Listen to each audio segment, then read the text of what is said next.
Olá pessoal, chegamos à quarta semana de aulas e agora nós vamos trabalhar as inequações de segundo grau.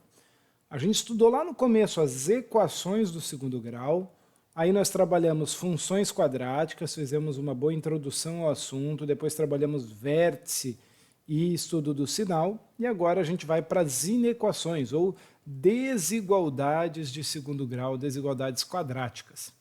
A ideia de uma inequação é similar à ideia da equação, só que a diferença é que ao invés de eu ter uma igualdade, nós teremos uma desigualdade. Tá? Então, a gente parte de uma expressão de segundo grau, uma expressão quadrática, um polinômio de segundo grau, desigual a zero. Normalmente a gente procura colocar o zero no segundo membro. Né? Então, ax ao quadrado mais bx mais c, e o segundo membro é zero, e ali no meio há uma desigualdade.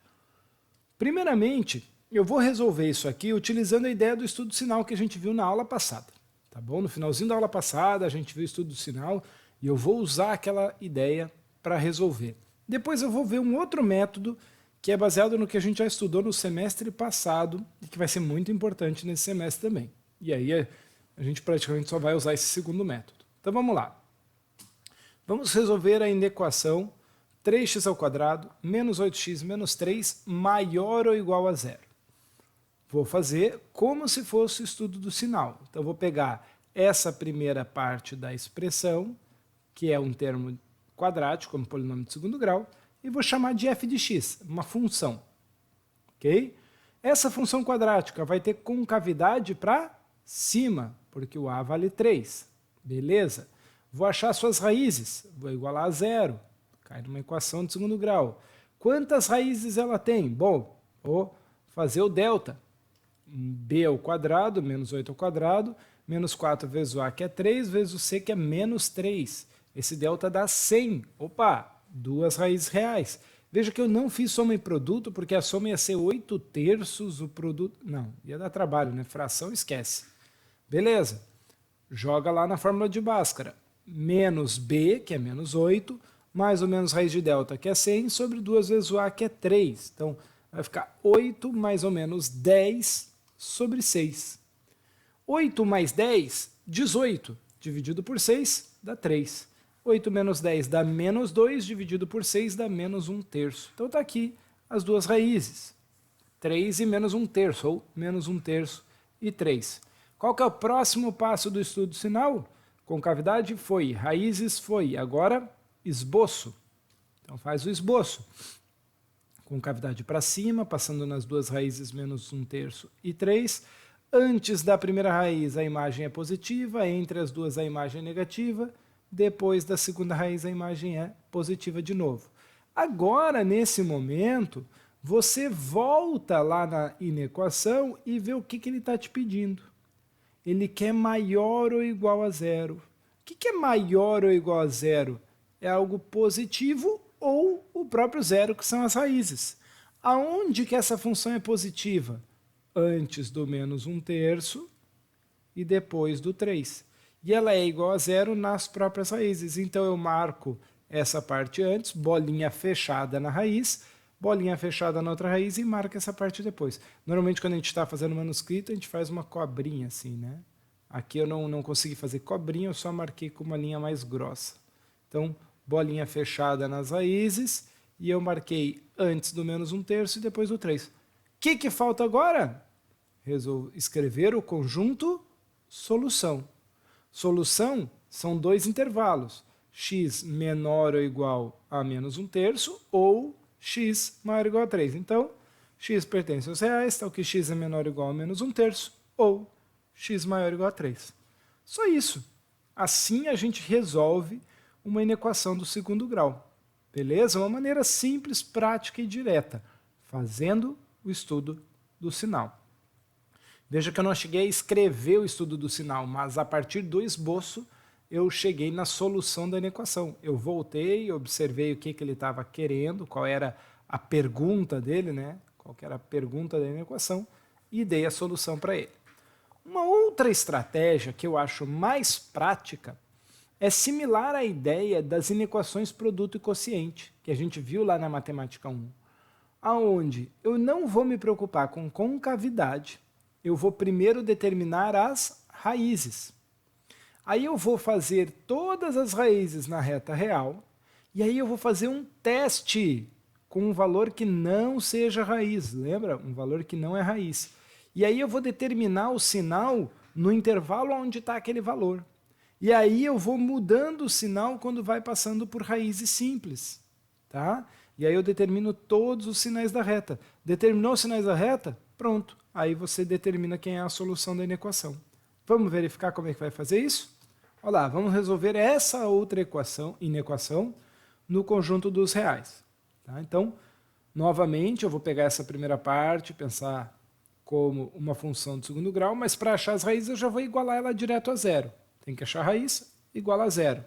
Então, menos x ao quadrado mais 7x menos 10 igual a zero.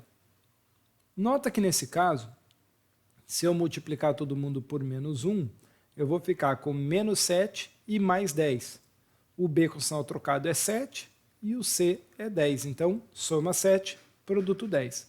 Produto 10 é 1 e 10 ou 2 e 5. E 2 mais 5 dá 7. Opa, então as raízes são 2 e 5. Achou as raízes? Vai para a reta. Não tem esboço, porque você não sabe a concavidade, ou pelo menos a gente não se preocupou em apontar a concavidade. Eu simplesmente desenho a reta e ponho lá as raízes, 2 e 5. Beleza?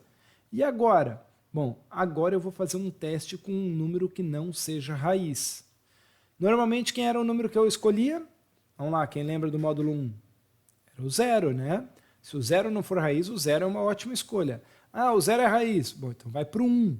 Ah, o 1 também é raiz. Bom, aí você vai procurando outro número. Pode ser um número muito grande, muito pequeno, você escolhe. Tá bom? No caso, o 0 não é raiz. Onde é que está o 0 aqui? Ah, está aqui, ó. O 0 está nessa região aqui, antes do 2. Então, eu vou testar o 0. Menos 0 ao quadrado, né? Jogando aqui, ó, nessa expressão. Mais 7 vezes 0, menos 10. Isso dá negativo. Não importa nem...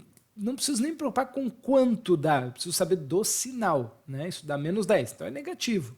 Isso significa que nesse intervalo aqui, o sinal das imagens todas são negativas. Passou pela raiz 2, que é uma raiz simples, o que acontece com o sinal das imagens? Muda. É a parábola passando de baixo para cima. É uma parábola, né? Se a gente fosse ver, era uma parábola com cavidade para baixo. Justamente isso que eu estou enxergando aqui. Passou pela raiz 5, muda de novo. De positivo volta a ser negativo. Beleza? Pronto, já tenho a reta com os sinais. Se eu já tenho a reta com os sinais, eu volto lá na minha equação e vou então agora analisar a pergunta. A pergunta é menor que zero. Menor que zero é negativo. Inclui as raízes? Não, nesse caso não inclui as raízes. Porque nesse caso eu quero só menor, eu não quero menor ou igual. Então é bolinha aberta. Bolinha aberta no 2 e antes do 2 aqui, né, que é negativo. Bolinha aberta no 5 e depois do 5. Então como é que fica o meu conjunto de solução? X pertence aos reais, tal que x é menor que 2 ou x é maior que 5. Essa estratégia do teste é a que eu vou usar mais. Tá bom, pessoal? É a estratégia mais prática e a que eu vou mais utilizar aí na resolução de inequações. Vamos ver lá então mais dois exemplos aí de inequações quadráticas. A primeira está bonitinha, escrita ali, ó, 3x ao quadrado menos 6x mais 3 igual a zero. Então o meu primeiro passo é pegar essa expressão quadrática e igualar a zero para achar a raiz. 3x ao quadrado menos 6x mais 3, se eu dividir todo mundo por 3, fica 1 menos 2, 1. Então a soma é o b com sinal trocado, 2, e o produto é o c, 1. Números que multiplicados dão 1, só 1 e 1. 1 e 1 somando dá 2? Sim. Então pronto, tem uma única raiz. Isso aqui é algo importante, a gente viu lá no módulo 1. Isso quer dizer que a multiplicidade dessa raiz é 2, ela vale por duas raízes. Ela é uma raiz de multiplicidade par. Quando eu tenho esse tipo de situação, até lá a gente costumava fazer um asterisco assim, ó, na raiz para lembrar desse detalhe. Por quê? Porque numa raiz de multiplicidade par, o sinal não muda de um lado para o outro. Então eu vou fazer o teste, vou escolher quem? O 0. Tá, o 0 está antes do 1, aqui. Substitui por zero, 3 vezes 0 é 0, menos 6 vezes 0 é 0, 0 mais 3, 3, dá positivo. Beleza, sinal aqui é positivo. Como a raiz é de índice par, ou melhor, é de multiplicidade par, o sinal repete de um lado para o outro. Aqui é positivo, do lado de cá também vai ser positivo. Se a gente fizesse o esboço, a gente ia enxergar isso, porque a concavidade é para cima e tem uma única raiz. Então, antes e depois mantém o sinal. Tá? Quando uma função quadrática tiver raiz dupla, o sinal se repete dos dois lados, porque é uma raiz de multiplicidade 2. E agora? Agora é só escrever o conjunto de solução. Beleza? Quem vai ser o conjunto de solução, então, dessa minha inequação? Volta lá na pergunta. Aonde que eu tenho aqui maior que zero? Bom, eu tenho maior que zero antes e depois da minha raiz, né? Antes do 1 e depois do 1. Ou seja, só não é maior que zero no 1. Então eu coloco aqui uma bolinha aberta antes, bolinha aberta depois. Ou seja, x diferente de 1. Só isso. Legal? Essa é a solução. Solução x pertence aos reais, então que x é diferente de 1. Vamos lá, vamos olhar esse segundo problema aqui. Ó. Nesse caso aqui, chama atenção que ele não está organizado. Então o primeiro passo é organizar. É fazer esse produto notável, quadrado do primeiro x ao quadrado, mais 2 vezes o primeiro vezes o segundo, 4x, mais quadrado do segundo, que é 4. E aqui fazer a distributiva, 4x menos 10. Então, chega nessa expressão. E isola todo mundo no primeiro membro. Então, o 4x vai subtrair, 4x menos 4x vai zerar, e o 10 vai somar, 4 mais 10, 14. Beleza, agora você chegou numa inequação quadrática. É essa inequação que você quer resolver. Sempre você vai analisar ela em relação à desigualdade zero. Sempre zero no segundo membro. Por quê? Porque ser maior que zero é ser positivo. Ser menor que zero é ser negativo. A questão se resume ao sinal do número. Beleza? Então sempre tem que ser zero ali. O que eu vou fazer primeiro? Achar as raízes. Então, x ao quadrado mais 14 igual a zero. Se eu quisesse aqui, pessoal, até eu poderia fazer assim, né? X ao quadrado igual a menos 14, e eu ia perceber que eu ia ter x mais ou menos raiz quadrada de menos 14. Tem raiz quadrada de número negativo? Não, né? Olha, eu fiz usando delta. Delta é b ao quadrado, b é zero, porque não está aparecendo o termo de primeiro grau, menos 4 vezes o a, que é 1, vezes o c, que é 14, isso dá menos 56. Ou seja, não tem raízes reais. Como é que vai ficar minha reta sem raízes reais? Ué, uma reta limpinha. Não tem raiz, ninguém é raiz. Se ninguém é raiz, todo mundo é não raiz. Todo mundo pode ser usado para o teste, inclusive o zero. Onde é que está o zero? Em qualquer lugar da reta é zero, beleza? Está aí, não tem raiz para dizer onde que está, zero está por aí. Se eu substituir o x por zero, zero ao quadrado mais 14, dá positivo. Ou seja, toda a reta tem imagem positiva. Quando a função quadrática não possui raízes, ou seja, delta negativo, o sinal é único para toda a reta. Né? Tudo positivo para essa situação. E aí, eu volto lá na pergunta. Qual que era a pergunta dele? A pergunta dele é aonde... Cuidado, a pergunta está aqui, ó, não lá no começo. Aonde é menor que zero.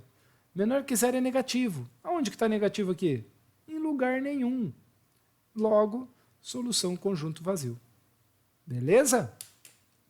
Então, esses são alguns exemplos de inequação quadrática. O que a gente viu aqui nesse último exemplo é que se ela estiver desorganizada, o primeiro passo é organizar até eu chegar num polinômio de grau 2, desigualdade e zero, para daí eu fazer raízes, coloca na reta, faz o teste de uma não raiz, preenche com sinais e dá o conjunto de solução. Legal?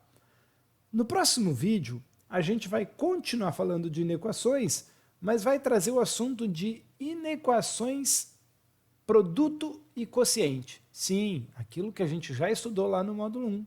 Voltaremos a estudar agora com inequações quadráticas. Mas é a mesma ideia, então não se preocupe, não será nada tão novo assim. Beleza? Segue aí.